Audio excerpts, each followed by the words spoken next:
જય શ્રી કૃષ્ણ મિત્રો, કેમ છો? મજામાં ને? આજે આપણે કઈ રેસીપી લઈને નથી આવ્યા.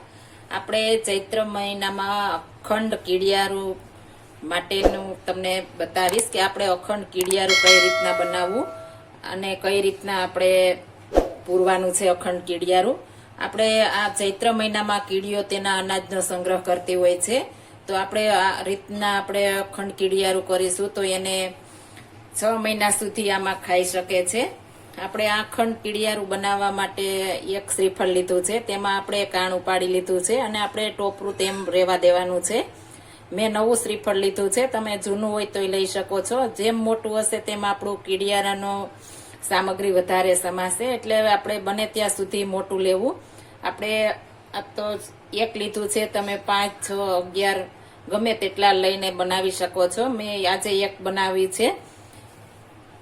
આપણે આ કીડિયારું અખંડ બનાવવા માટે એક શ્રીફળ, 1 વાટકી ચોખા, ગોળ, ખાંડ, કાળા તલ, ઘી, મગની દાળ, મગ ભેળો, તલ, અડદની દાળ, ચણાની દાળ અને મગ ફોતરા વિનાની દાળ, મગસળી. આપણે આ બધું એક સાથે મિક્સ કરી અને ક્રશ કરી લેવાનું છે. પેલા આપણે આ બધું ક્રશ કરી લેશું. આપણે સરસ ક્રશ થઈ ગયું છે. આ રીતના દરદરું ક્રશ કરવાનું છે, એકદમ ફાઇન નથી દળવાનું, દરદરું કરવાનું છે.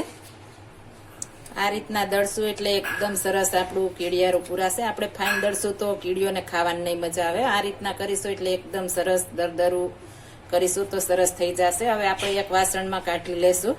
હવે આપણે એક બાઉલમાં બધું નાખી દેશું.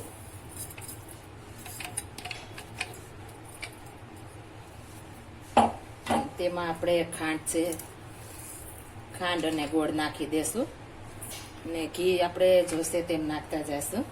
આપણે ઘી નાખવાનું છે, તેલ નથી નાખવાનું. આપણે અખંડ કીડિયારામાં દેશી ઘી નાખીશું તો કીડિયું સ્વાદ સરસ આવશે તો ખાશે પણ. આ રીતના આપણે સરસ મિક્સ કરી લેશું.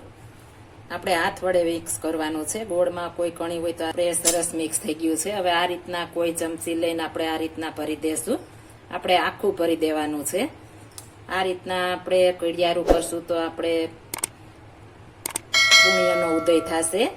આપણે ચૈત્ર મહિનામાં કીડિયારા પૂરતા જ હોઈએ છે, પણ આ રીતના પૂરીશું તો આપણે એને 6 મહિના સુધી ચાલે છે અને એ ચોમાસામાં માટે તે સંગ્રહ પણ કરે છે. એટલે આ રીતના હશે તો તેને જ્યારે જરૂર પડે ત્યારે તે ખાઈ શકે છે. આ રીતના આપણે આખું ભરી દેવાનું છે. આખું ભરી દઈને આપણે કોઈ પણ ઝાડ હોય તેના થડ નીચે અડધો ખાડો ગાળીને આટલે સુધી આપણે દાટી દેવાનું છે. શ્રીફળ દટાઈ જાય એટલે આપણે ઉપરનો ભાગ ખુલ્લો રાખીશું, એટલે કીડીઓને ખાવાનું મળે. અંદર શ્રીફળ છે તે શ્રીફળ ખાવા મળે અને આપણે આ 11 જાતનો આપણે ધાન્ય ભેગું કરીને આપણે કીડિયારું અખંડ કીડિયારું તૈયાર કર્યું છે. આ રીતના કરીને આપણે ઝાડ નીચે દાટી દેશું. આપણે જેટલું પુણ્ય આપણે ચૈતર મહિનામાં કરીએ તેટલું ઓછું છે, એટલે આ રીતના કરીને આપણે પુણ્યનું ભાથું કમાઈશું.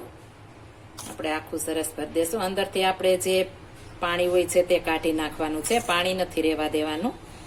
આમાં આપણે ચમચી વડે આ રીતના વજન દેતા જશું, ભરતા જશું, એટલે આખું વધારે સમય આપણે આ બધી સામગ્રી એ રીતના આપણે ભરી લેવાનું છે.